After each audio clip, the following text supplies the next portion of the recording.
I'd like to start today with a quote from Jan Szyskowski. There's a lot that happens around the world we cannot control. We cannot stop earthquakes, we cannot prevent droughts, and we cannot prevent all conflict. But when we know where the hungry, the homeless, and the sick exist, then we can help. Hello, everyone. My name is Chine Okwama, and I am the Director of Operations at the PATH Family Solutions Center located in Los Angeles. Here at PATH, we help assist people experiencing homelessness find permanent housing and provide case management, medical, and mental health care. We also do benefits advocacy, employment training, and other services to help them maintain their home stability. And guess what? We have connected more than 9,000 people to permanent homes since 2013. So let's think about it. Have you ever wondered how people ended up sleeping outside at a bus stop or on the streets? Can you imagine waking up every morning without a roof over your head, without any access to the basic necessities all humans need to survive? Well, it's sad to say that many people wake up experiencing these issues every day. But have you ever wondered if and how these people make it out of homelessness? What are the possibilities? Today, I'm going to not only inform you about homelessness, about what homelessness is, the facts, causes, and effects of becoming homeless, and methods America has taken to attempt to resolve this largely urban problem. By the end of my speech, you will be well informed with useful information about homelessness, persuaded to educate yourselves on homelessness for awareness, and to explore ways to alleviate the problem. Society may have an idea in our minds of what homelessness looks like, but in reality, there are so many different kinds of homelessness that people in different kinds of problems have to deal with. Ask yourself, what is homelessness? There are different definitions for homelessness employed in different contexts. Homelessness is generally defined as a person who lacks a fixed, regular, and adequate nighttime residence. Homeless people do not just fit into one general description, believe it or not. However, they do share the same basic needs such as housing, adequate income, health care, and so on and so forth. According to the U.S. Conference of Mayors Hunger and Homelessness Survey, a status report on hunger and homelessness nationally, homelessness has been declining for several years. A 12.9% decrease from 2009 to 2016, including a 2.6% decrease from 2015 to 2016. Two-thirds, which is 65% of a study, followed the long-term trend of reporting decreases from 2009 to 2016. And two-thirds also reported decreases from 2015 to 2016. Going back further to 2003, children under the age of 18 accounted for almost 39% of the homeless population. 42% of these children were under the age of 5, which is crazy. From children to adults, homelessness affects everyone. In 2003, children under the age of 18 accounted for 39% of the homeless population. And to add icing to this disaster, or the icing on the cake, so you can say, in 2006, a survey of 25 cities in the U.S. Conference of Mayors found that the sheltered homeless population is estimated to be 42% African American, 38% Caucasian, 20% Hispanic, and 4% Native American, 2% Asian.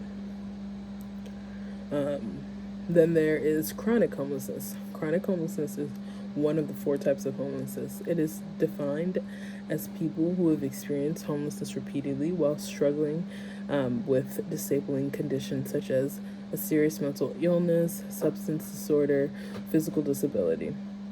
The causes of chronic homelessness run as deep as the lack of effectively receiving appropriate continuing care, social isolation, poverty, and extensive history of mental illness. When people think about homelessness circumstances, the first thought is sheltered homelessness versus unsheltered homelessness. Sheltered homelessness refers to living within homeless shelters, while unsheltered refers to the latter. According to the U.S. Conference of Mayors, the number of people reported experiencing homelessness decreased by 22.8% from 2009 to 2016.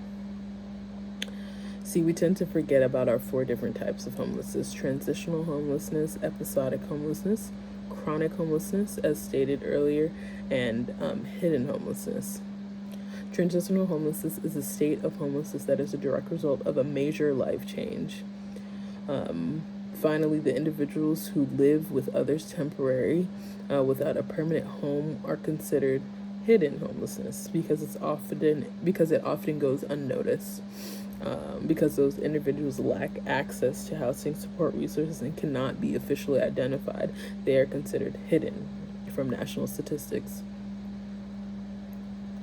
With all of this information, just know there are a multitude of ways you can help. Solutions begin with small steps. So what can you do to help, you may ask? Many of us go about our daily lives every single day, but how often do you take a split second to think about ways you can help the issue of homelessness? The fact of the matter is that you are all capable of helping out with the issue of homelessness throughout America by simply caring. The look on your faces right now, I get it. How is caring going to help someone living without a roof over his or her head? As I stated before, solutions come in tiny steps. The key to caring is C for care, A for advocate, R for reach out, and E for educate. Another acronym for that word for care in the beginning part of caring is going to be C for contribute, A for advocate, R for reach out, and E for educate. Let's dive into this. You can contribute clothes, books, shoes directly, pay for any grooming services and job opportunities. You can advocate by getting directly involved, encouraging others to get just as involved, and simply recognizing National Homeless Persons Memorial Day, which is every year on December 21st, the first day of winter. You can reach out by taking part in volunteer work, such as working on a local shelter, helping with transitional events. You can also educate by promoting awareness and simply educating yourself, family, friends, and your communities with the causes and solutions of homelessness. Let's be real. We all have run into homeless people throughout our daily lives, whether we ran into them at the bus stop, outside of the gas station, store parking lots, so on and so forth. We have all had these encounters a few times because they are everywhere. The real conversation that needs to be had, has America taken the following measures to help resolve this? And by America, I mean you too. Depending on who you ask, some would say no, while others would say yes. I can mention how America has established homeless shelters, food assistance like EBT, and food vouchers, housing vouchers, case management, and recovery treatment support to help resolve this global issue. Homelessness has frequently been interpreted incorrectly as something that only wicked and evil individuals go through.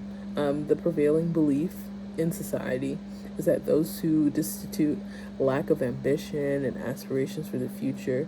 The majority of these who are homeless they do have goals and aspirations, and a strong desire to succeed. The limitations that encircle them prevent them from advancing past their bounds, which are the barriers. The societal disregard and contempt for the homeless is largely the result of this. The need for care, assistance, nurturing among the destitute is not understood by society. When attempting to end homelessness in our culture, understanding it is crucial. This gives someone who hasn't encountered this circumstance the ability to really understand and comprehend what it's like to not have a place to call home. The common belief is that carelessness and incidents that could have been avoided are the cause of homelessness. This is very untrue, because there are those who have stable families, careers, education, who are also homeless. Due to poverty, many families have fallen victim to living in the streets. Many families do struggle to pay for housing due to lack of resources and employment possibilities. Homes can be destroyed and families can be torn apart as a consequence of domestic violence. Many disintegrated families are on the run without a spot to call home, and the problem of homelessness has been exacerbated by the eviction of residents from their homes to make room for the building of other facilities. Families have frequently been forced out of their homes without a substitute settlement plan, with nowhere to go. These families are left stuck. It is clear that some organizations are making a significant effort to end homelessness. For example, churches are known to supply the homeless with fundamental necessities. But despite their tireless efforts, there is a need for more. I'm honored to have been able to educate and inform you all on this epidemic of homelessness throughout the United States. The time is now to bring attention to the tragedy of homelessness and to remember our homeless loved ones who have paid the ultimate price for our nation's failure to end homelessness. The homeless need others like you to help them help themselves. Thank you so much.